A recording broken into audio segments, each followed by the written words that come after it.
우리나라가 지금 경제적으로는 세계 10위권에 들어가는 경제 대국으로 이렇게 발돋움하고 있는데, 그에 걸맞는 국가 위상을 위한 이 국가 이미지 제고가 필요하다고 생각하는데, 장관님 어떻게 생각하십니까? 네, 동감입니다. 그래서 지난 5월에 발행한 애교 백서에 보면은 국가 이미지 제고 항목이 있어갖고 여러 가지 중점 작업을 많이 하고 계신데, 가장 중요한 부분이 하나 빠진 것 같아서 그것을 좀 지적하려고 합니다. 그것이 각국의 교과서 문제입니다. 제가 25개국의 교과서를 분석을 했습니다. 그 중에 영국의 2003년도판 고등학교 교과서입니다.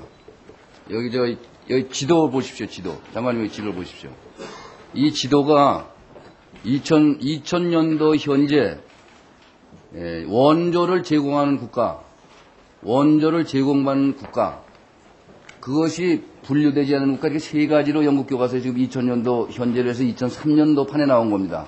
근데 우리나라가 10달러 미만의 원조를 제공받는 국가로 표시가 되어 있습니다. 그 다음에 이탈리아 교과서를 좀 보여드리겠습니다. 이탈리아의 교과서에는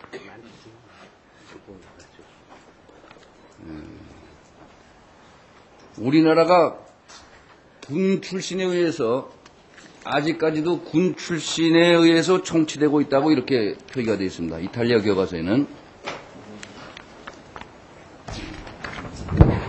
싱가포르 교과서를 보겠습니다. 이 작년판입니다. 작년판. 이 싱가포르 작년판 중학교 3학년 4학년 대상 역사교과서를 보면은 우리나라가 러시아의 식민지였고 그 후에 일본의 식민지가 됐다, 이렇게 표시가 되어 있습니다. 그 다음에 그 중동의 요르단의 교과서나 보겠습니다. 이건 2003년 판인데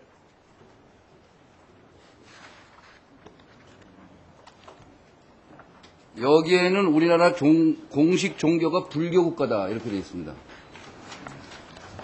그 이에 우루과이 교과서에는 어떻게 되냐면 우리나라가 중국어를 사용한다, 이렇게 되어 있습니다. 파라과이 교과서에는 우리나라가 포르투갈 식민지였다, 이렇게 되어 있어요. 참 한심합니다, 진짜. 예? 우즈베키스탄 교과서에는 뭐 북침이다, 6.25가 북침이다. 보시니까 장관님도 웃음이 나오시죠? 제가 사실 이게 오래전부터 개인적으로 여행하려다 관심을 가져가지고 제가 국회에 나와서 이거 한번 좀 따져보겠다는데 지금 이렇게 돼서 한번 좀 제가 이거 열심히 좀 찾아봤어요. 그리고 아직도 동해를 일본해라든가 독도를 일본 영토로 표기한 것이 25개국 중에 9개국에 달하고 있습니다. 그리고 이 25개국의 교과서를 보면은 대부분이 50년대 한국전쟁 분단에 관한 얘기예요. 그 이후에 또 남한과 북한을 혼동을 해가지고 남한의 수도인지 북한의 수도인지 뭐 이거 구별도 제대로 안 되고 이런 게 많고, 그에 우리나라가 정말 경제 대국의 10위권에 이르렀다는 내용이 있는 교과서는 참 찾기 힘들었습니다. 근데 그 중에서 하나 좀 칭찬해드리고 싶은 것은 프랑스 대사관이 참 열심히 했더군요. 그런 것을 저희가 애교 동상부를 통해서 이번에 보고를 받았더니 세계 재공관에서 그 문제점을 지적해서 본부에 보고한 게 있더라고요. 이런 것은 이제 애교 통상부가 국가 이미지를 제고하기 위해서 뭐 문화사업다고 여러 가지 하시지만은 이 교과서가 왜 중요하냐? 그 이유는 그 교육부의 자료에 의하면은 애국인에 대한 이미지는 주로 6세, 6세에서 14세 사이에 결정돼 가지고 저희도 마찬가지입니다. 학교 때 배울 때 애국 알지, 지금 누가 애국을 잘합니까? 그런 고정관념으로 성인이 돼서 나타나기 때문에 우리 이미지 제고에 가장 중요한 것이 이런 교과서 문제라고 생각을 합니다. 이런 내용에 대해서 장관님 잘 알고 계셨나요? 예, 조사입니다. 제가 과문엔 다시 잘 몰랐습니다. 뭐 그러신 것 같아서 우리가 다시 한번 이제 외교부가 이런 문제에 대해서 그 국가 이미지 제고 사업의 하나로 이제 중점적인 사업으로 좀 해서 추진하실 의사는 있으십니까? 네, 좋은 지적이시고 한 가지 참고로 말씀드리면 동북아 역사재단을 통해서 이미 그 작업을 지금 막 시작을 하고 있습니다. 네, 그럼 좋습니다. 시작한 지가 얼마 안 돼요. 아주 적극적으로 예. 이게 참 창피합니다. 경제대국 12국이라고 우리나라 국민들은 아주 예국에 우리나라가 굉장한 나라로 알려져 있는데 지금 보시다시피 이렇게 참 정말 처참합니다. 실태는. 앞으로 이런 문제를 지금 외교부에서 다루는 무슨 관할 개인은 있습니까? 네, 현재 관은 없습니다. 그래서 그걸 동북아 역사재단에 의뢰를 해가지고 본격적으로 각국의 교과서 전부 수집을 해서 분석 작업을 좀 하고 있습니다. 네, 그럴 걸 그 외곽단체에 맡겨두지 마시고 본부에도 담당하는 부서를 확실히 해서 이제 좀 중점적으로 해주시기를 바라는 바에서 제가 이런 말씀을 드렸습니다. 네, 감사합니다. 네. 시작해 주십니다. 그 다음에 뭐 북핵 문제에 대해서는 여러분 의원들이 많이 지적을 해주셨는데 우선 제가 하나를 좀 간단하게 묻겠습니다.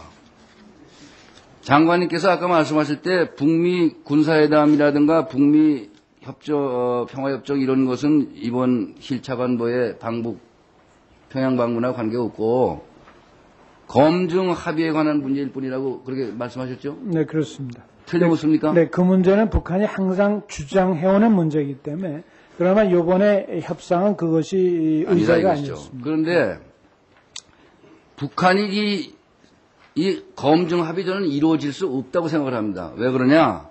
이 받아들일 수가 없어요, 북한이. 그 이유는 우선 핵무기를 체제 안보 차원에서 놓칠 수가 없고요. 또 만약에 검증을 받아서 그 보유 상태가 이게 별거 아닌 걸로 나타나면은 북한이 이제 갈 데가 없어요, 갈 데가. 그러니까 자기의 체제 보장의 최후의 수단인 검증을 받아줄 리가 있습니까? 어떻게 생각하십니까? 뭐 계속 회피하고 안 하려고 그러겠죠. 그렇지만 도망갈 수 없는 상황으로 우리가 돌아가야 되는 상황입니다. 결국엔 이루어질 수 없는 합의라고 생각합니다. 다만 북한이 이런 일을 하는 것은 북한은 딱 두 가지 수법입니다. 하나는 체제 안전 보장을 유지하는 것이고 그건 확고한 거고 그에 대한 협상을 하면서 경제적 이득을 얻는 거예요. 좀 저 심한 말씀을 내는데 우리 60년대에도 달러가 부족할 때 간첩이 갖고 온 달러라도 무조건 교환해 주라고 그랬어요. 북한이 지금 그런 식입니다. 어떤 것이든 간에 북한의 경제적 이익이 되는 거는 이념이고 뭐고 다 때려치고 다 받아주는 무슨 이 수단이나 방법을 통해서 하는 그런 거고 체제 보장 문제는 죽어라고 해도 놀 수가 없는 겁니다. 그거는요. 네. 이런 차원에서 이번 검증 문제 합의만 가지고 말씀하셨다는 게 전 납득이 가져라 가지고 말씀을 드린 것이고 하나 말씀드리고 싶은 것은 궁극적으로는 평화협정이 체결돼야 되는데 이 정부의 입장은 어떠십니까? 남북 평화협정 체결 문제에 대해서 어떤 입장을 갖고 계세요? 정리 바랍니다. 정전협정을 대체하는 평화협정은 한반도의 군사 신뢰 구축이 이루어진 후에 남북한 간의 협의에 의해서 이루어져야 한다고 생각하고 그것을 주변국은 보장하는 입장에 있는 형식으로 이루어져야 된다고 생각합니다. 근데 그것이 북한의 아니 이미 드렸어요. 그러니까 정리해 주세요. 북한의 그 북미 동남 정책이 필요하지 않고 우리가 좀 그런 정책에 주도적인 역할을 할 수 있도록 적어서 말씀드리면 미국과의 정말로 외교 관계를 좀 확실하게 강화하시고 미국하게 이상한 얘기해가지고 별 소득수 없이 손해보는 그런 짓을 좀 안 했으면 좋겠습니다. 수고하셨습니다. 다음은 자유선진당 이회창 의원님 질의해 주시기 바랍니다.